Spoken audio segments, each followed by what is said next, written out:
This is Adobe Photoshop CC and this is my picture. Just click the current layer and click the FX option. FX, here is the drop shadow. Just click the drop shadow, then this is drop shadow, multiply, this is need to normal, opacity 100, this is the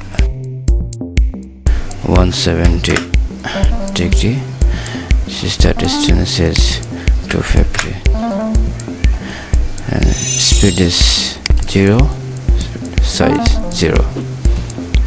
Okay, this is the drop shadow. Done.